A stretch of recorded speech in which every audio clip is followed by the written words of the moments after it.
On behalf of our daughters, Isla and Nicole, I am proud to say on this 21st day of January, 2022, it is now my honor to present the NASCAR Hall of Fame inductee ring and officially induct my husband, Dale Earnhardt Jr., into the NASCAR Hall of Fame.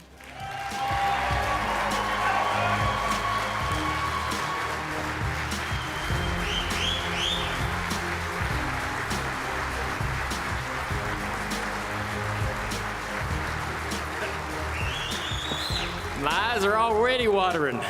Gosh. And before I go anywhere, I want to say I think I got my first guest for this year's Dale Jr. Download. I don't know what you're doing in February, Red, but I need you to come on and tell some stories, buddy. That was awesome. I love it. I want to congratulate you and obviously the late Mike Stefanik for their induction, your induction into the Hall of Fame here. I want to extend that to your family and your friends, all the race teams, the members that have worked on your race cars, and obviously, most importantly, the fans that have supported your careers. It's a privilege for me to be in this class with both of you. Mike, he was one of the greatest modified racers of all time, and Red, one of the grittiest, toughest, smartest guys to ever hold the wheel. Leonard Wood would say you held a pretty wheel. That's what Leonard would come up to me before every race, hold a pretty wheel. Well, I loved it.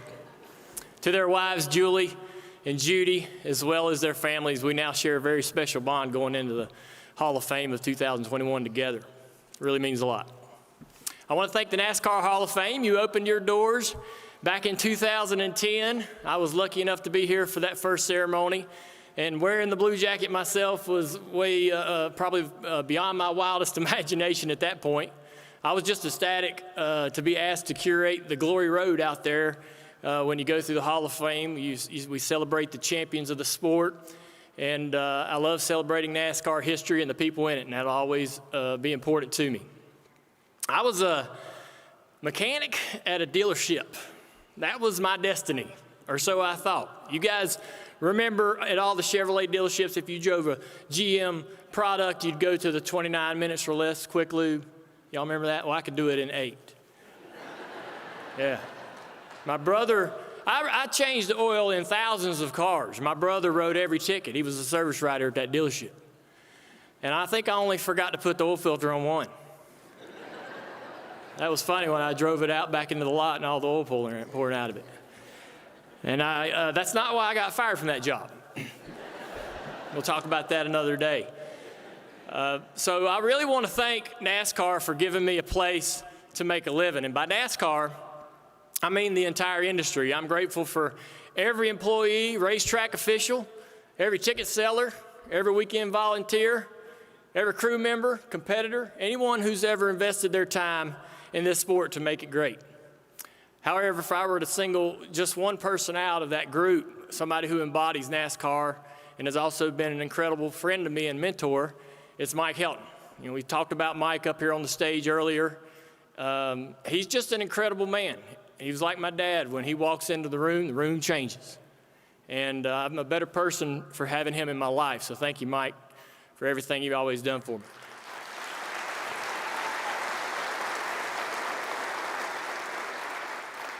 You know, Dale Jarrett is a guy I've always looked up to, and he advised me a while back to start working on my speech early, because there's countless people in somebody's, in career that impact that person's career. And I knew he was right. It was really going to be impossible to name all the names, but there are some specific moments in my life, and I think if I highlight a couple of those moments, it'll also highlight some of the people that were part of those. It was back in 1993, I started driving late model stock cars. My dad put me with a guy named Gary Hargett. Gary Hargett had worked with my dad in the 70s, worked with Harry Gant, and a long list of other people, but it was, he could have chose anybody. You know, we got all kinds of race teams, and Dad knows everybody in the sport. He could have really put me with anybody, but he sent me down to Marshville, North Carolina, and to drive Gary's cars. Gary had a dirt floor shop, and we had a stock clip on the front of that race car back in '96, and I think it was the only one in the class. But the few years that I worked with him, I definitely understood how to work on race cars. I tore them up, so we had a lot of chance to learn how to fix them. But there was something else that happened while I was with Gary. Gary taught me how to be a better person. I was only 19 years old. I was socially awkward, and I was a punk. One time we were putting a decal on the car, big decal on the hood of this late model stock car, and there's a couple guys in the shop helping out, the volunteers that Red mentioned. And one's got one corner of the decal, another guy's got the other corner, and one's popping holes with a razor blade, and I got the squeegee, and I'm barking demands and cursing and asking for this, and why'd you do it that way, and pull it back up, and oh man. And when I got done, this decal looked terrible. It had a bunch of wrinkles in it, a bunch of bubbles, and I looked up to tell them my negative impression on our work, and they were not there. I looked around in this shop, and nobody was in there. I walked outside, and Gary and the guys were sitting on the wall, eating some crackers and drinking a sun drop. And I said, "What the heck?" And Gary said, "Well, you ran us all out of there." And he took me to the side, and he said, "Man, you got to learn how to treat people." And that stuck with me. He taught me how to treat people. He called me out when I was making mistakes. Gary never shouted. Gary never got angry, but he was a guy that held me accountable. He wouldn't be the last person to hold me accountable either. In 1997, my dad asked Tony Eury Sr. who should drive Dale Earnhardt Incorporated's full-time Xfinity ride. And the name that come out of that man's mouth was mine. Now, you got to remember, I'd run 9 Xfinity races and hadn't done much with that. I only won 4 late model stock races in the 159 starts I had. Yet when Dad asked Tony Sr. who he wanted in pretty much Tony Sr.'s race car at that time, Tony run the show, he said my name. And when he did that, I not only won the lottery, but I got the second person in my life that held me accountable. Of course, Tony, he's nothing like Gary. Gary was calm, measured, and never raised his voice. Tony Sr., his ass chewing's echoed off the grandstands. And nobody was spared. Boy. But I needed Tony Sr. more than I realized, because what came with all that at the time was championships, big expectations, and instant life-changing notoriety. Imagine trying to navigate that chaotic, supercharged world without a ground like Tony. And the biggest compliment that I could ever give Tony Sr. is that I never wanted to let you down.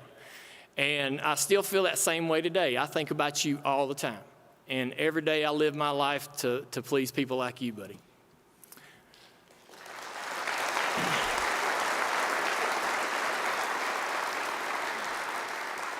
In 2013, my sister, Kelly, quit her position at the company she worked for, and she came to work for me. She took a 50% pay cut.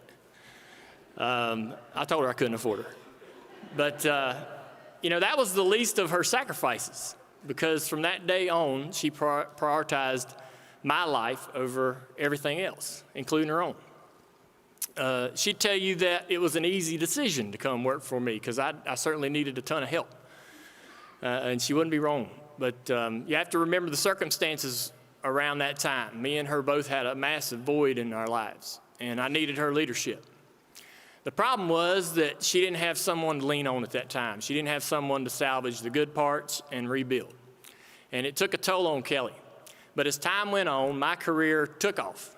My personal life, my finances, my businesses, everything that she touched succeeded. She also paved the way for junior motorsports, my broadcasting career, and other business ventures. And though I don't think it was Kelly's intention, I think she's become one of the most influential and respected people in our sport.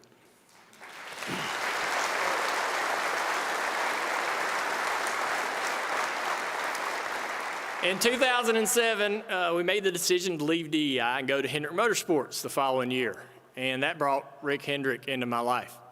I wanted to drive the best race cars in the garage, but privately, Rick, I just really was hoping to gain a lifelong friendship with you. Right out of the gate, Rick was all in, caring, supportive, and investing a lot of time in me. But you guys got to remember, he's also one of the best car salesmen in the country. I had my guard up a little bit. But over time, I realized he's got the heart of Texas, the size of Texas, and somebody who has helped me and countless others overcome challenges in their lives. Rick also surrounded me with wonderful people to work with. Quite a few of those are here tonight. and one of those is Steve Letarte. Steve revived, yeah. Steve revived my career. It restored my confidence. And for that, Steve, I'm always going to be grateful. I can also say that he was absolutely a big influence in me deciding to become a broadcaster. The biggest appeal of going into the booth was always, and still is, to get to work beside one of my best friends. On that note, go ahead. On that note, I want to say whether it's been on the track or in the broadcast booth, I've always been blessed with having wonderful teammates at DEI, at Hendrick Motorsports, and now at NBC. I've been really fortunate to work with some amazing and very gifted people. For the fifth and final moment that I want to recognize, coincidentally, back in 2008, when I was in my first year at Hendrick Motorsports, all these great things were happening around me. I met my wife, Amy. I don't even know where to begin to explain to you, what Amy means to me. How do you explain to people something that makes every day of your life better? How do you put that into words? Back then, I was really self-centered. Everything was about me. I was incapable of experiencing life to its fullest. I was kind of like an adult living like a child, and I didn't know how to love unconditionally, and I really wanted to, but just hadn't found that person. But Amy changed all of that. When she came into my life, the accountability instilled in me by the Gary Hargetts and the Rick Hendricks, the Dale Earnhardts, the Steve Letartes, that helped me thrive in racing and in business, but I hadn't applied any of that to my personal life. And Amy taught me how to be accountable as a man, eventually as a husband, and now as a father of two beautiful girls, Isla and Nicole.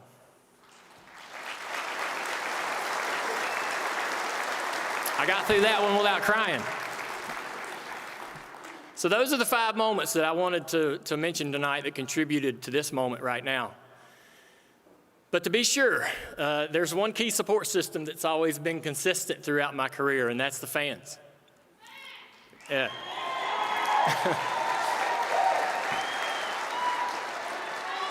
That's right. Junior Nation's always had my back. Yeah, when I stumbled, yeah. When I stumbled, you guys were right there ready to lift me back up. Man, there were times when I absolutely needed you, and you never let me down. You were always there. We won together, and we lost together, and because so, you should know that I don't go into this Hall of Fame alone. I go with you, and I go because of you. I love you too.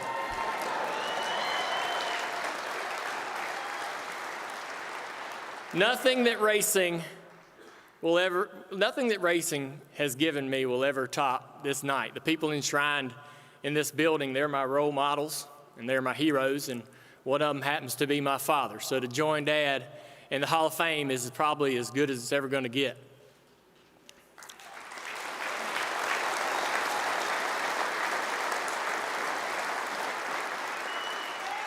Yeah, I want to thank everybody for being here tonight. It means a lot to me. It means a lot to Red and his family and his friends that are here tonight, and it means a lot to the Stefanik family. Thank you guys. Have a great night, and I can't wait to see everybody in Daytona.